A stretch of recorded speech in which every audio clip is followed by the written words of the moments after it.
pse ne kemi katetët gjuhës shqipe edhe në Moskë, Po. edhe në Shën Petersburg, në Amerikë e kudo dhe në Turqi s'kishim. Ka. Në Edirne. Ka tani para sa vitesh u bë kjo? Sa vitesh? Po, mos kishte në Turqi ka sa shqiptar ka Turqia? Po, prit. Tashti. Kështu që ka diçka këtu. Jo. Ata e pranojnë milionat e shqiptarëve që janë atje dhe i konsiderojnë pjesë integrale të shtetit turk.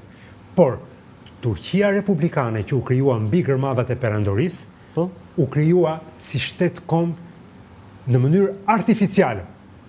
Dhe Ataturku fal reformave europianizuese kombë formuse, dhe për të e rëndësishme ishte te gazeta më e madhe turke, edhe sot e kësaj dite, Hürriyeti, ka një shprehje sipër. Türkiye Türklerindir. Turqia është e turqëve. Më kupton? Po si kjo që Shqipëria shqiptare dhe këtë tradhtarë. Jo, ata e kishin në këtë sens që kush qëndron këtu se ndryshe shpërbëhet ai shtet. E kuptova. Shpërbëhej ai shtet. Po të thoshet unë jam bosnjak. Okej, ecim se s'kemi kohë. Foto tjetër. Këta janë turqit që hiqin. Jo, këta janë shqiptarët, një detachment shqiptarësh në fund viteve 800 në Stamboll. Po. Ç't veshur. Jo, luftëtar, a? Luftëtar, po këta mos vinë nga vendet arabe, se ata i mbanin vendin kështu. Po shqiptar, jo, diktatura. Kurd dhe Arnaut, po pra. Kurd dhe Arnaut. Dhe Arnaut, po pra bashkë. Po pra, shqiptar pra. Po ka pasur trupa, pa diskutim edhe kanë qenë elitar. Elitar, a? Elitar kanë qenë. Po ku shua kjo? Po pse jemi sot ne kaq luftëtar më? Jo, luftëtar jemi. Jemi? Po pa diskutim. Shqiptarët njihen. Dhe shiko, kanë qenë mbi të gjitha atje janë vlerësuar për shtetar. Për shtetar sa kryeministra shumë. Kanë nxjerrë shumë.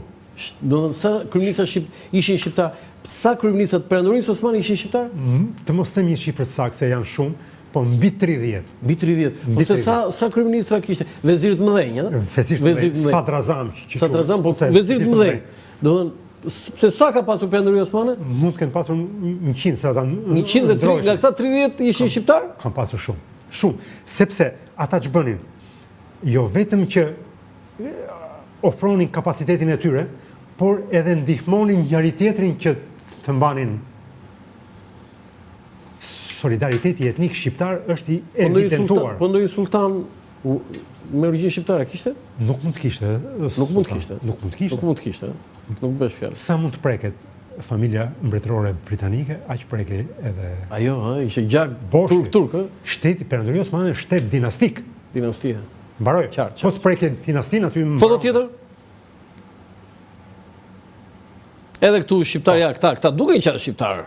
Këta duke i qanë shqiptar. Këta në Stamboll, duke, ndalon, ja dhe me qeleshe, me plis, do shumë... Këta me të kuqe, këta, se në gjyrë kuqe duhet jetë ajo. Ka regjimente, ka trupa shqiptare. Foto tjetër? Tani, pashallaku më i madh ishte Janinës? Edhe Bushathin nuk ishim pak. Nuk ishim pak, po. Por Ali Pasha ishte spektakolar edhe për lidhjet që krijojmë e perëndimin. Ishte spektakolar, ishte një nga personalitetet më të rëndësishme të kohës dhe me një ndikim shumë të madh, me ambicie për të krijuar shtetin e tij dinastik, kryesisht në trojet shqiptare, por duke ushtrirë edhe me gjërë. Pas Skënderbeut, Ali Pasha është figura më lartë e shqiptarëve në histori? Po. Edhe Ali Pasha, ashtu si gladiatori, si ke filmin Gladiatori, ngriti pashallëkun e vetë, po asnjëherë nuk shkoi në Stamboll. Edhe kur e thirrën. Wow, si ishte kjo, si domethënë gladiatori, se e thot në filmin Gladiatori. Ai ishte një general Maximus me shumë grada etj dhe komandant i madh, po luftonte lart në veri. Në Rom s'kishte vajt asnjëherë, vajti vetëm kur si gladiator, domethënë si peng. Ali Pasha Pelena kishte si gladiatori edhe në Këshillin e Ministrave. Dhe nuk shkoi asnjë në Stamboll? Asnjëherë. Dhe ishte pashaj i madh. Ka qenë në fushata ushtarake për llogaritë të sultanit. Po? Sepse tek trupat e Ali Pash të Pelenës në fushata ka bërë pjesë dhe Hasan Zyko Kamberi, poeti. Ai Bejtegjiu? Poeti shqiptar i shekullit të në fund shekullit të... Po, Bejtegji ishte. Te Bejtegjime. A ishe Bejtegji apo pse... Vjershëtor, të themi. Vjershëtor? Vjershëtor. Se termi Bejtegji ka... Konotacion negativ. Pejorativ. Dhe... Vjershëtor. A ishe Trahanaja, jo, diçka e tillë. Trahanaja, se më nga folklori. Sociale, një nga të parët që ka shtruar probleme sociale të kohës, dhe një nga poetët që në infrashje e merte për model. Foto tjetër, po kam një... Kjo ishte... Për folëm për lidhje Prizrenit, tani, kam i pyetje. Më nëndë gusht 1830, dhe kjo është një ngjarje që mua më befason sa herë, dhe kalon kështu në historinë tonë. Në Manastir u masakruan 500 kapetan shqiptar nga Mehmet Reshit Pasha. Ore, që ishe kjo ngjarje që i thirrri aty ai dhe u preukon, i vrau? Unë e preka pak më parë kuvendin e Beratit, 1828. Po? Masakra me Meserit është derivat i kësaj, është vazhdimësi e kësaj. Për atë? Se, kuvendin e Beratit e organizuan 3 krerë. Ismail Bej Vlora, gjyshi Ismail Qemali, Shahin Delvina, nga familja Delvina, dhe Silahdar Ilyas Poda, nga Kolonja. Nga Kolonja, Poda dhe fanë. Zyliftar Poda. Zyliftar Poda, po. Këta të 3.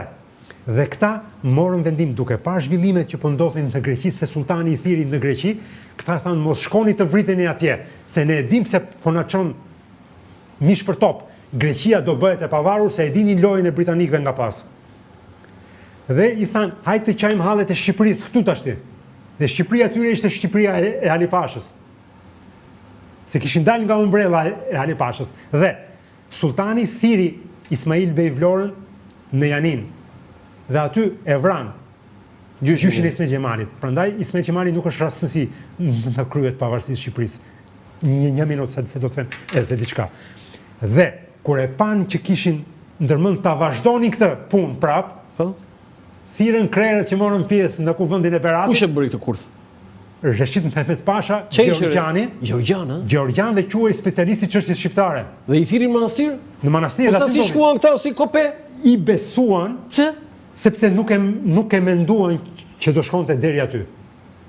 Po si do? Dhe masakra ndodhi dhe aty ishte një nga goditjet më të mëdha që mori çështja shqiptare, sepse e vonoi shumë procesin. Po pra se ata prën kokat. Prën kokat. Si punë aty i bërin Veroza elitës së vitit 30. Bravo, kjo. Fiks fare. Kjo e vonoi. Dhe kjo është arsyeja sipas asaj që unë kuptoj, që pse Shqipëria nuk u shpall e pavarur përpara. Në atë kohë. 1830-ën? Po. Në një kohë e Greqinë. Po pra. Dhe u shpall 1812. Po si vajtën këta atje? S'kishin armë fare këta? Se 500, nuk po thej 50. Jo, ishte e përgatitur. Po ku në që vënd, ku ka ndodhur masakra fiks në manastir? Në daljet manastirit është një gazermë, ka qenë një gazermë dhe një fush. Gazermë, i thirrën gazermë ata? Po si vajtë ata si... Nesa tuën parë, por Osmanët ishte diçka e vogël dhe mbeti, sepse ishte çështje e brendshme, se po të kishte ndodhur kjo me grekët, do bënte jehon, sepse ishte shtypi ndërkombëtar. Po për këtë nuk u shkojt fare? Vetëm, dhe unë kam gjetur dokumentin Osman të kësaj, e kam parë, dhe aty thuhet shpreha që të vjen keq, shtypëm disa miza. Qa thua? Shtypëm disa miza? Sa të ishin kapedan të gjithë? Kapedan të gjithë. Krerët e Toskërisë. Të Toskërisë? Toskërisë të gjithë.